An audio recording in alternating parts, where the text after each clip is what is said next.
ہمارے اندر جو منافقت ہے، ہم اپنے جھوٹ، منافقت، یہ ساری چیزیں جب ہم عقیدہ توحید کو مان لیتے ہیں تو یہ کسی بھی سچے مسلمان میں منافقت اور نفاق یہ کچھ بھی پیدا نہیں ہوتا۔ توحید ہر مشکل کے حل کا ذریعہ ہے۔ مصیبت کے آنے سے پہلے اللہ تعالیٰ کے سامنے ہاتھ اٹھانا، دعا کرنا، ہر مصیبت کے وقت صرف اسٹوڈنٹ اسی کے سامنے سجدہ ریز ہونا، اسی سے دعا کرنا، یہ ہے توحید کے ماننا۔ توحید کے ذریعے انسان صرف اللہ تعالیٰ کے سامنے سجدہ ریز ہوتا ہے۔ پتھر، ستارے، آگ، دنیا کی کوئی چیز نہیں ہے جس کے انسان اس کے آگے جھکے تو وہ ہماری خواہشات پوری کر دے، ہماری دعاؤں کو قبول کر لے، نہیں، صرف اور صرف اللہ ہی کی ذات ہے، ٹھیک ہے۔ توحید انسان کو اشرف المخلوقات، یعنی کہ تمام مخلوقات سے زیادہ شرف حاصل کس کی وجہ سے ہوا ہے؟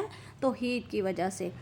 اللہ کے ایک ماننے کی، اللہ کی طرف لے جاتی ہے انسان۔ آپ کو پتہ ہے نا، اللہ تعالیٰ نے اور بھی بہت ساری مخلوق پیدا کی ہیں، اور انسان کو ہی اشرف المخلوقات کیوں بنایا ہے؟ انسان کو ہی سب سے اعلیٰ درجے پر کیوں فائز کیا ہے اسٹوڈنٹ؟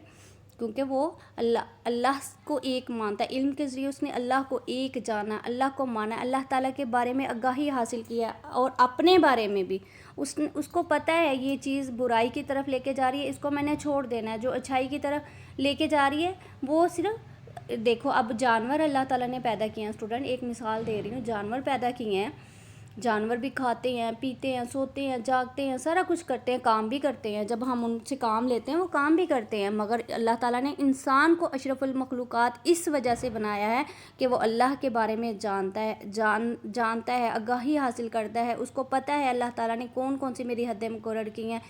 یہ ساری جو چیزیں ہیں یہ عقیدہ توحید کی وجہ سے انسان میں اکٹھی ہوتی ہیں۔ توحید کے ذریعے اللہ تعالیٰ کو قادر، اللہ تعالیٰ ہر چیز پر قادر ہے۔ اللہ تعالیٰ نے قرآن کریم میں بھی فرما دیا ہے ان اللہ علی کل شیء قدیر، یعنی کہ ہر چیز پر بے شک اللہ ہر چیز پر قادر ہے اور قدرت رکھتا ہے، اور ہمیں اللہ سے ہی مانگنا چاہیے۔ اسی میں انسان کی خودداری بھی پیدا ہوتی ہے، اور غیر اللہ سے نہیں مانگنا چاہیے۔ اوکے اسٹوڈنٹ، اب ہم پڑھتے ہیں عقیدہ توحید کے بارے میں قرآنی آیات اور اس کا ترجمہ۔ جی، تو سورۃ الاخلاص جو ہے یہ بھی عقیدہ توحید کے متعلق ہے، یعنی کہ قل هو اللہ احد، اللہ تعالیٰ ایک ہے، اللہ الصمد، اللہ تعالیٰ بے نیاز ہے، لم یلد ولم یولد، نہ اس کی کوئی اولاد ہے اور نہ وہ کسی کی اولاد ہے، ولم یکن لہ کفوا احد، اور کوئی اس کا ہمسر نہیں۔ جی، تو اسٹوڈنٹ اللہ تعالیٰ نے سورۃ الاخلاص جو ہے وہ عقیدہ توحید ہی ہے۔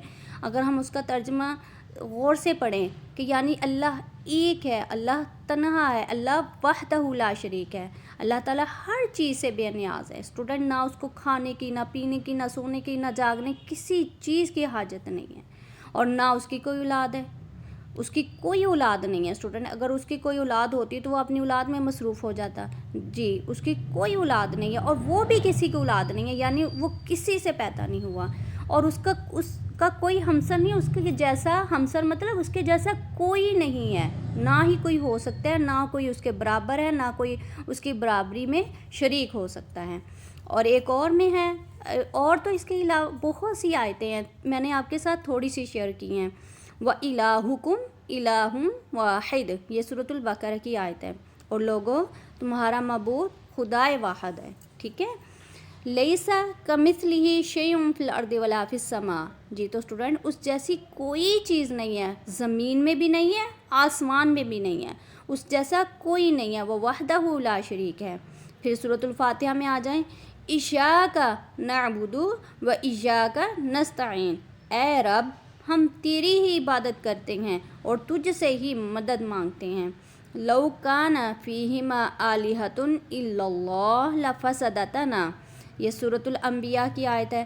اگر آسمان اور زمین میں اللہ تعالیٰ کے سوا کوئی معبود ہوتے تو زمین اور آسمان درہم برہم ہو جاتے۔ جی تو اسٹوڈنٹ اگر اللہ کے سوا اس کا کوئی ایک اور دوست ہوتا، اللہ کا کوئی اس کا ہمسر ہوتا، تو آپ کو پتہ ہے دونوں کی کبھی نہ کبھی آپس میں کسی بات پہ جھڑپ ہو جاتی، کسی نہ کسی بات پہ لڑائی ہو جاتی، اور اللہ تعالیٰ کہتا ایک اللہ کہتا ہے میں نے زمین کو ایسے طریقے سے بنانا ہے، دوسرا کہتا ہے میں نے اس طرح بنانا ہے.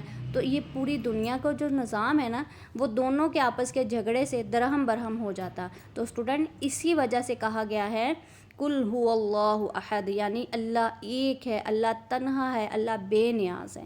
اگر اللہ دو ہوتے تو آپس میں لڑتے جھگڑتے کچھ بھی کرتے. ٹھیک ہے، اسی وجہ سے کہا گیا ہے لفسدتا فسبحان لو کان فیہما الا اللہ آلہۃ الا اللہ لفسدتنا. اگر زمین آسمان میں اللہ کے سوا کوئی اور اللہ ہوتا تو زمین اور آسمان درہم برہم ہو